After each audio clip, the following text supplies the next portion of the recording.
Hello friends, कैसे हैं आप सब लोग। फ्रेंड्स, बात उस समय की है, महाभारत का युद्ध चल रहा था। अर्जुन और कर्ण के बीच में द्वंद्व युद्ध हो रहा था। अर्जुन जब बाण चला रहा था कर्ण पे, तो कर्ण का रथ 10 कदम, कर्ण के रथ का पहिया 10 कदम पीछे जा रहा था। और जब कर्ण बाण चला रहा था अर्जुन पे, तो अर्जुन के रथ का पहिया 2 कदम पीछे जा रहा था। और ये सिलसिला बराबर चल रहा था।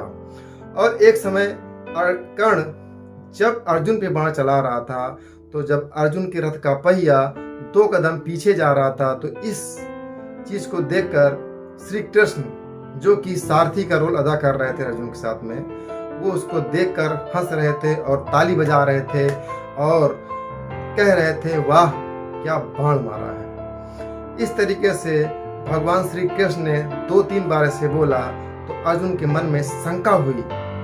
अर्जुन बहुत चिंतित हुआ कि मैं बाण चला रहा हूं कर्ण पर, तो कर्ण के रथ का पहिया 10 कदम पीछे जा रहा है, और जब कर्ण हमारे पे बाण चला रहा है तो हमारे रथ का पहिया 2 कदम पीछे जा रहा है। हमारी तारीफ ना करके श्री कृष्ण कर्ण की तारीफ कर रहे हैं। अर्जुन के मन में खलबली हुई और अर्जुन से रहा नहीं गया। अर्जुन ने श्री कृष्ण से पूछ बैठे कि ऐसा क्यों, मैं जब बाण चला रहा हूँ तो कर्ण के रथ का पहिया 10 कदम पीछे जा रहा है, और जब वो बाण चला रहा है तो मेरे रथ का पहिया 2 कदम पीछे जा रहा है, और उसके बावजूद भी आप उसकी तारीफ कर रहे हैं। भगवान श्री कृष्ण मुस्कुराए और शांति से बोले, अर्जुन, इस प्रश्न का जवाब हम आपको समय आने पर दे देंगे। युद्ध खत्म हो गया उस दिन का, और सब लोग अपने अपने शिविर में जाने लगे। हमेशा भगवान श्री कृष्ण, जो सारथी का रोल अदा कर रहे थे अर्जुन के साथ में, पहले वो उतरते थे रथ से, उसके बाद अर्जुन को उतरने के लिए कहते थे। फ्रेंड्स, लेकिन आज बिल्कुल उल्टा हुआ, और भगवान श्री कृष्ण ने शिविर पर पहुंचकर अर्जुन से कहते हैं, अर्जुन नीचे उतरो। अर्जुन के मन में शंका हुई, उसके बावजूद भी अर्जुन नीचे उतर आया।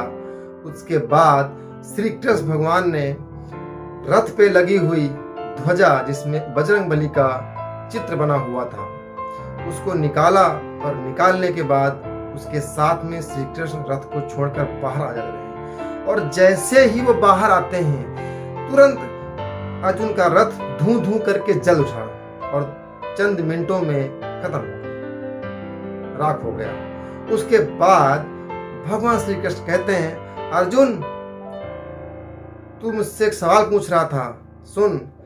तेरे साथ में, तेरे रथ के साथ में, तेरे साथ में श्री कृष्ण और बजरंगबली साक्षात थे। उसके बावजूद कर्ण के बाण में इतनी शक्ति थी कि तेरे रथ को 2 कदम पीछे कर रहा था। सोच, यदि श्री कृष्ण और बजरंगबली न होते तो तू और तेरा रथ कब का ध्वस्त हो चुका होता। इतना सुनने के बाद अर्जुन को अपने अहंकार होने का एहसास हो गया, और वो नतमस्तक हो गया भगवान श्री कृष्ण के। फ्रेंड्स, कभी कभी हम लोग की लाइफ में भी यही होता है। जब हम कोई काम अच्छा कर लेते हैं, मुझे सफलता मिल जाती है, तो हम पूरे हर तरफ ढिंढोरा पीटते हैं कि मैंने किया है, मैंने किया है। और उसी जगह पे यदि कोई दूसरा बंदा अच्छा कर रहा होता है, तो वहां पे ईर्ष्या में कहते हैं, अरे मैंने किया है, इसमें तो मेरा हक है, मैं कर सकता हूं। फ्रेंड्स, याद रखो, आपका रिजल्ट डिक्लेयर हो गया है, उसका रिजल्ट अभी निश्चित नहीं हुआ है। इसलिए यदि आपको सफलता मिल गई है, तो सफलता होने पर अहंकार मत करो, क्योंकि जब आप अहंकार करते हो तो आप सामने वाले की शक्ति का अंदाजा बिल्कुल नहीं लगाते हो, न लगा सकते हो, और उसके बाद उसके दुष्परिणाम क्या हो सकते हैं उसको भी आपको नहीं पता होता है। फ्रेंड्स, सही व्यक्ति वो होता है जो अपने सफलता का श्रेय अपने मित्रों को दे, अपने फैमिली मेंबर को दे, या अपने टीम मेंबर को दे, और खुद हर परिस्थिति में स्थिर रहता है।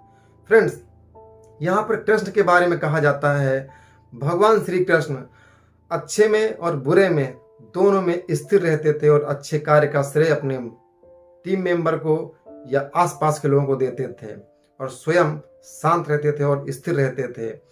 अर्जुन जो कि महान धनुर्धर था, उसके बावजूद वो स्थिर नहीं था, वो बैलेंस नहीं था। अच्छे में श्रेय खुद लेता था और बुरे में श्रेय दूसरे को देता था। फ्रेंड्स, का युद्ध शुरू हुआ तो उस युद्ध में, कुरुक्षेत्र में, अर्जुन ने अपने शस्त्र छोड़ दिए और घुटने टेक दिए कि मैं ये युद्ध नहीं करूंगा। ऐसा नहीं कि वो डरपोक था, उसके पहले भी उसने कई सारे युद्ध में जीत हासिल करी थी, लेकिन वो स्थिर नहीं था, वो बैलेंस नहीं था, वो परिस्थितियों में बैलेंस नहीं था। फ्रेंड्स, इसीलिए हमें इस छोटी सी स्टोरी से यही सीखना है कि हमें भी अपनी लाइफ में स्थिर रहना है। अच्छा हो रहा है तब भी स्थिर रहना है। अच्छे का श्रेय अपने फैमिली मेंबर को, अपने टीम मेंबर को, अपने मित्रों को देना है और बुरे में भी हमें स्थिर रहना है। जब हम अपने आप को बैलेंस कर लेते हैं, हर परिस्थिति में हम अपने आप को बैलेंस कर लेते हैं, तो हम किसी भी परिस्थिति का डट कर सामना कर सकते हैं। और हमें साथ में ये भी सीखना होगा कि हमें किस इमोशन से हमें क्या रिजल्ट मिलने वाला है, किस इमोशन से हमारा क्या बिगड़ने वाला है। हमें ये भी सीखना, हमें सेंसिटिव भी रहना है। फ्रेंड्स, बैलेंस रहिए, सेंसिटिव रहिए और लाइफ में हर परिस्थिति का डट कर सामना करिए। Thank you so much.